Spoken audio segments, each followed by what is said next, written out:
नमस्कार दोस्तों। आज की इस वीडियो में हम इंग्लिश लिटरेचर की पूरी हिस्ट्री को जानने वाले हैं और ये बहुत सारे स्टूडेंट्स का कंसर्न था कि सर पूरी इंग्लिश लिटरेचर की जो हिस्ट्री है उसका टाइमलाइन क्या है।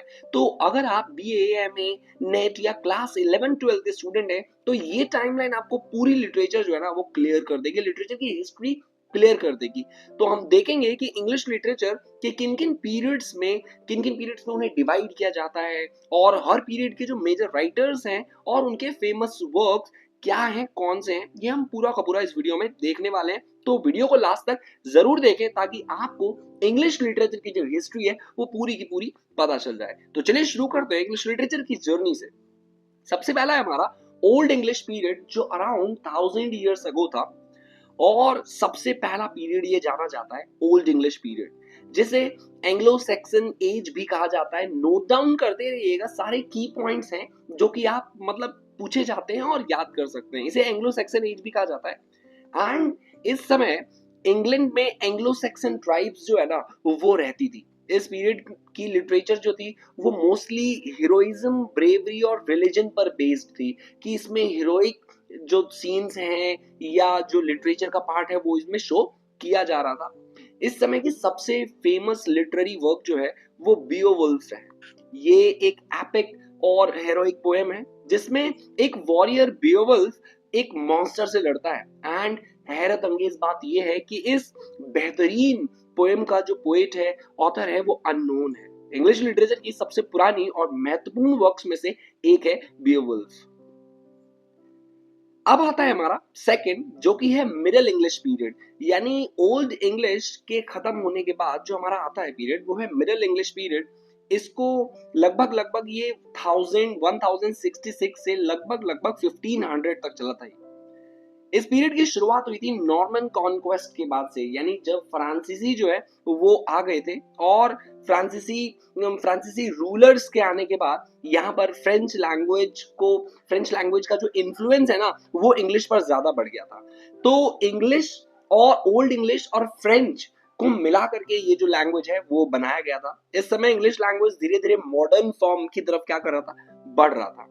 इस पीरियड के सबसे इंपॉर्टेंट राइटर जो है ना वो है जॉफ्रे चौसर, जिन्हें फादर ऑफ इंग्लिश पोएट्री के नाम से भी जाना जाता है। उनकी फेमस वर्क जो है द कैंटरबरी टेल्स, और ये जो बुक है ना ये अलग अलग पिलग्रिम्स की स्टोरीज को बताता है। जैसे जो यात्री हैं, तीर्थ यात्री हैं, उनकी स्टोरीज को बताता है, उनकी स्टोरीज का कलेक्शन है द कैंटरबरी टेल्स, पढ़िएगा जरूर। Now next is renaissance period. अब ये रेनेसां पीरियड जो है इसका मतलब क्या होता है, इसका मतलब है नया जन्म, यानी इंग्लिश लिटरेचर का नया जन्म इस पीरियड में ही हुआ था। 1500 से 1660 तक ये पीरियड जो था वो था। और इसका जो एक्चुअल मतलब है वो रीबर्थ ऑफ लर्निंग है।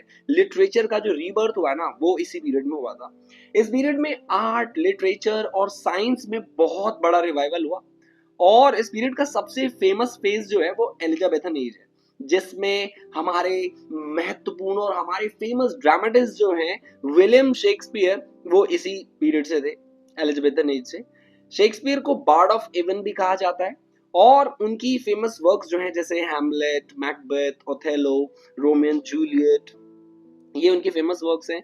और शेक्सपियर को greatest dramatist of English literature भी कहा जाता है, माना जाता है। उसके बाद आता है हमारा रेस्टोरेशन पीरियड। रेस्टोरेशन पीरियड 1660 से 1700 तक चला और इस पीरियड की शुरुआत हुई चार्ल्स सेकंड जब फिर से इंग्लैंड के किंग बने।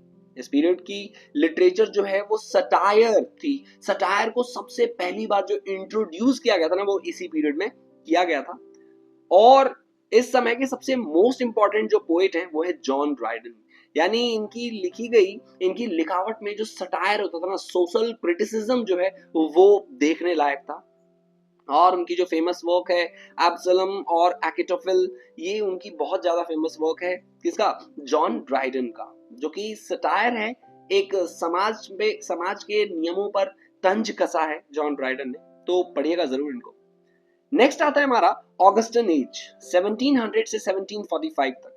रिस्टोरेशन के बाद आता है Augustan age in English literature, और ये एज सटायर, लॉजिक और क्लासिकल आइडियाज के लिए जानी जाती है। इस पीरियड के जो मेजर राइटर्स हैं अलेक्जेंडर पोप, उनकी famous poem the rape of the lock और एक महान सटायरिस्ट हैं जोनाथन स्विफ्ट, जिनकी फेमस बुक जो है द गलिवर्स ट्रेवल, वो बहुत ही बढ़िया है, आप पढ़ सकते हैं इसे। तो वो इसी राइटर ने लिखी थी, जोनाथन स्विफ्ट ने। और बहुत सारे सटायर्स हैं जो हमारे समाज से उठाए गए हैं, लिए गए हैं इस पर्टिकुलर बुक में। नेक्स्ट है हमारा age of sensibility. Age of sensibility 1745 से 1798 तक चला था और इस पीरियड में लिटरेचर में इमोशंस और सिंपैथी का महत्व बहुत ज्यादा बढ़ने लग गया। ये पीरियड रोमांटिक एज का एक ट्रांजिशन फेज माना जाता है। बहुत जगह एज ऑफ सेंसिबिलिटी के बारे में नहीं बताया जाता, लेकिन age of sensibility romanticism age जो है उससे ठीक पहले आता है। इसके काफी फेमस राइटर्स जो हैं इनके इसमें सैमुअल जॉनसन और ओलिवर गोल्डस्मिथ है। अब आता है हमारा रोमांटिक एज, जिसे रोमांटिसिज्म पीरियड भी कहा जाता है, जो कि ऑलमोस्ट 1798 से 1837 तक चला। लगभग 39 इयर्स का ये पीरियड था। इस पीरियड की शुरुआत हुई थी जब विलियम वर्ड्सवर्थ और एस.टी. कॉलरिज ने मिलकर लिरिकल बैलेड्स पब्लिश की। और इसके जो थीम्स होते थे, रोमांटिसिज्म का जो मेजर थीम था ना, वो था नेचर। जब पोएट नेचर से जुड़े, इमोशंस, इमेजिनेशंस, इंडिविजुअल फ्रीडम के बारे में जो है ना, वो इस पर्टिकुलर एज में बात की गई। और इसके जो मेजर पोएट्स हैं वो है जॉन कीट्स, पीबी शेली, लॉर्ड बायरन। तो इन सब ने मतलब एक बेहतरीन जो अपना योगदान दिया वो इस पर्टिकुलर रोमांटिसिज्म में दिया, और विलियम वर्ड्सवर्थ भी इसी पीरियड से थे। नेक्स्ट एज आता है हमारा विक्टोरियन एज।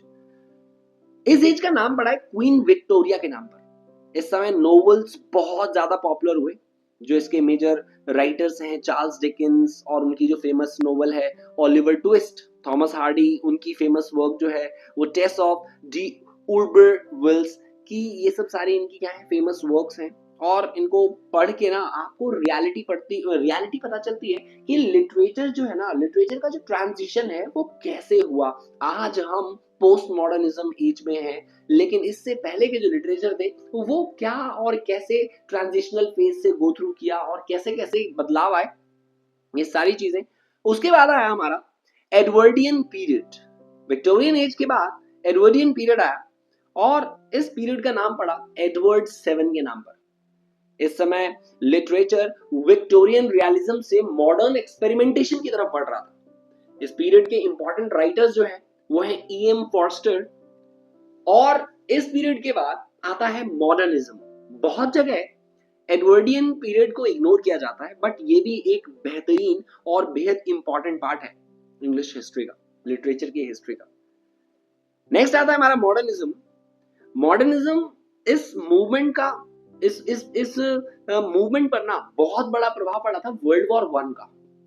मॉडर्निस्ट लिटरेचर में साइकोलॉजी, फ्रेगमेंटेशन और एक्सपेरिमेंटेशन दिखाया गया कि समाज में चल रही चीजों के साथ एक्सपेरिमेंट किया गया।